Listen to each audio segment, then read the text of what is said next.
मुल्क के मुख्तलिफ इलाकों में धुंध का राज। मोटरवे M2 लाहौर ता कोट मोमिन और लाहौर से आलकोट मोटरवे M11 धुंध की वजह से बंद कर दी गई। M3 फैसपुर से जड़ावाला तक बंद। M4 फैसलाबाद से पिंडी भटिया तक बंद। M4 बाहू इंटरचेंज से अब्दुल हकीम तक बंद कर दी गई। धुंध की वजह से कौमी शहरों पर भी ट्रैफिक के रवाने मुतासर। मगरबी हवाओं का सिलसिला आज भला इलाकों में दाखिल होगा। 30 दिसंबर से 2 जनवरी तक मुख्तलिफ इलाकों में बारिश और पहाड़ों पर बर्फबारी का इम्कान।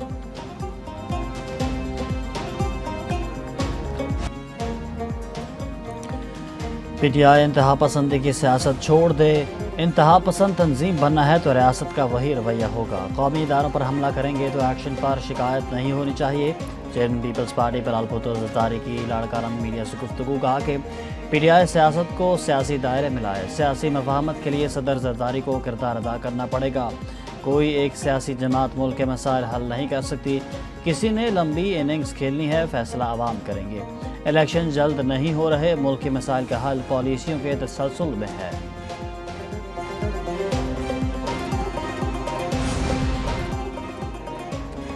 सियासी मसाइल पार्लियामेंट में हल होने चाहिए। पीपल्स पार्टी मसाइल सियासी तौर पर हल करती है, कभी इदारों के खिलाफ बात नहीं की। गवर्नर KP फैसल करीम को नहीं कहते हैं कि खैबर पख्तूनख्वा को दहशत गर्दी का सामना है। पाकिस्तान में दहशत गर्दी में अफगान बाशिंदे मुलविस हैं। अफगानों को वापस जाना चाहिए। अगर कोई आना चाहता है तो वीज़ा लेकर आए। KP में इंटेलिजेंस बेस्ड ऑपरेशन से अमन व अमान चाहते हैं। फौज निकले तो PTI हुकूमत 2 दिन भी सूबा नहीं संभाल सकती। जेल में बैठा शख्स इंतशार के लिए ट्वीट करता है। वो अफगानिस्तान, इसराइल और भारत के हाथों में खेल रहा है।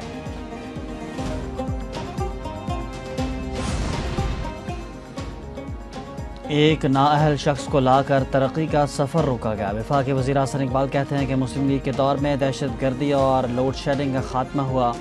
बानी PTI ने मुल्क की मईशत को नुकसान पहुँचाया। मुल्क के मफाद में अदम एतमाद के ज़रिए नाअहल शख्स की हुकूमत ख़त्म की। मौजूदा दौर में महंगाई और पॉलिसी रेट में नुमाया कमी आई। हुकूमत किसानों की फलाह व बहबूद के लिए इक़दामात कर रही है। PTI ने सोशल मीडिया पर झूठे फॉलोअर्स बना रखे हैं।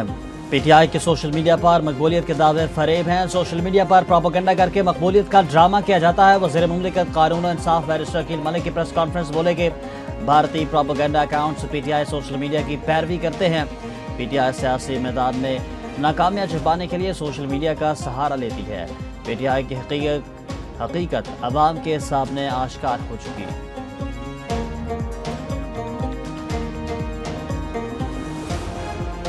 – 2025 में आलमी मंजरनामे में पाकिस्तान की फातिहाना वापसी। मोतबर आलमी जरीदों के तज्ज़ियाकारों ने पाकिस्तान को मरकज़ निगाह बना लिया। फील्ड मार्शल सईद आसिम मुनीर पाकिस्तान के लिए अस्करी और सफारती महाज पर फ्रंट फुट पर खेले। बरतानवी जरीदे द टेलीग्राफ ने भी पाकिस्तान की सफारती विक्ट्री पर मोहर सबत की। पाकिस्तान ने व्हाइट हाउस पर कैसे असर जमाया के उन्वान से मजमून लिखा। एबी गेट हमले के मुलज़िम के हवाले के अमरीका के करीबी ताल्लुकात का बायस बनी। वाशिंगटन में भारत की शदीद लॉबिंग के बावजूद इस बार पाकिस्तान को वाज़ेह सफारती सबकत हासिल हुई। पाकिस्तान को कई मुल्कों के मुकाबले में बेहतर तजारती टैरिफ रियायतें दी गईं। आलमी स्ट्रैटेजिक शराकत दारी पाक अमरीका ताल्लुकात का नया बाब। आलमी जरीदे कैरोलिना पॉलिटिकल रिव्यू का पाकिस्तानी हुकूमत और अस्करी क़यादत की बेहतरीन हिकमत अमली का एतराफ़। लिखा कि 2025 में पाकिस्तान ने आलमी सियासत में दोबारा अहम मकाम हासिल किया। भारत से कशीदगी ने पाकिस्तानी दिफाई सलाहियत और साख को मजबूत किया। पाकिस्तान ने मौसर सफारतकारी से अमरीका का एतमाद बहाल करके ताल्लुकात को नई सनत दी। सदर ट्रंप का कश्मीर पर बातचीत की गुंजाइश का बयान।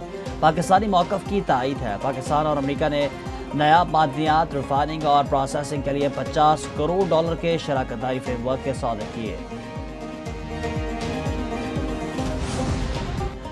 सिक्योरिटी फोर्सेस का बलोचिस्तान के ज़िला कलात में खुफिया इत्तलात पर ऑपरेशन। 4 भारतीय हमायत याफ्ता दहशतगर्द हलाक। सिक्योरिटी फोर्सेस के मौसर ऑपरेशन के दौरान दहशतगर्दों के ठिकाने तबाह किए गए। हलाक दहशतगर्दों से बड़ी तादाद में असलहा गोला बारूद बरामद।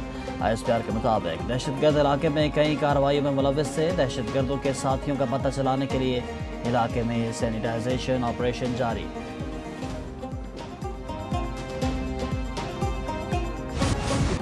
ڈاکٹر عمران فاروق کو بانی ایم کیو ایم نے قتل کرایا۔ عمران فاروق کو قتل کر کے بانی کی سالگرہ کا تحفہ دیا گیا۔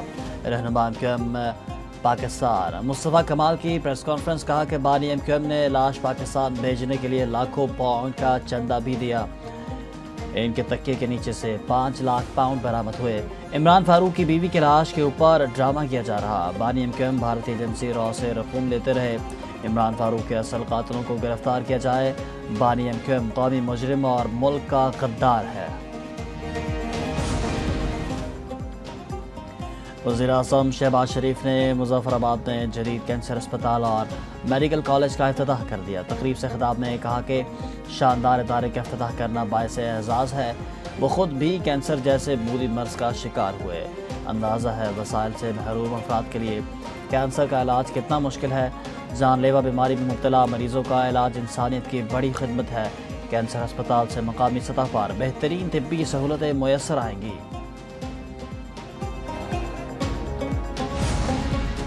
پاکستان کی ترقی چاہتے ہیں، حکومت اداروں کی نجکاری کرے، یہ وقت کی ضرورت ہے۔ ماضی میں ریلوے، پی آئی اے، اسٹیل مل سمیت بیشتر ادارے تباہ ہوئے۔ نجکاری کا مطلب حکومتی خسارہ کم اور ٹیکس جمع کرنا ہے۔ مرکزی صدر اے این پی ایمل ولی خان کا بشیر بلور شہید کی برسی پر تقریب سے خطاب، کہتے ہیں کہ امن کے لیے جانیں قربان کرنے والے شہداء کو سلام پیش کرتے ہیں، صرف اپنی جماعت کے شہید رہنماؤں اور کارکنوں کے نہیں، دہشت گردی میں شہید تمام افراد کی بات کر رہے ہیں۔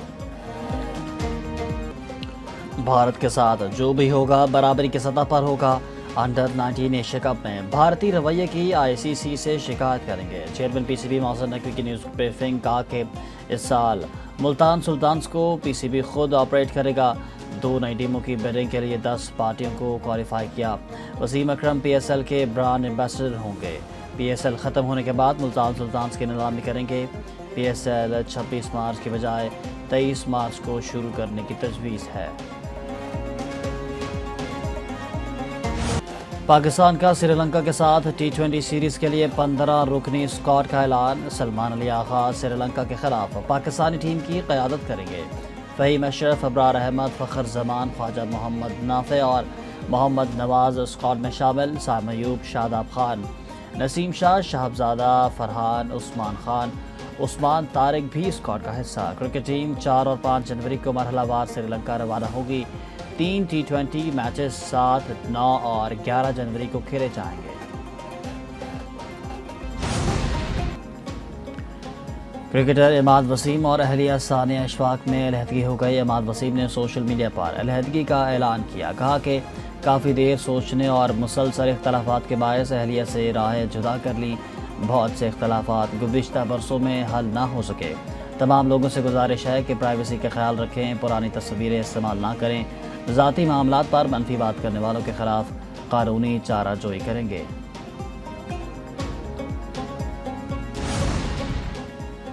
اور ٹینس کی نمبر 1 خاتون کھلاڑی کو مینز نمبر 673 نے ہرا دیا۔ ٹینس کورٹ میں ویمنز اسٹار بیلاروس کی ارینا سابالینکا کو آسٹریلیا کے نیک کرائجس نے آسانی سے ہرا دیا۔ دبئی میں کھیلے گئے دلچسپ میچ کا سکور 6-3 اور 3-6 کے ساتھ کرائجس کے حق میں رہا۔ 27 سالہ سابالینکا 30 سال کے سابق ونبلڈن فائنلسٹ کرائجس کے ساتھ نمائشی میچ میں مد مقابل آئے۔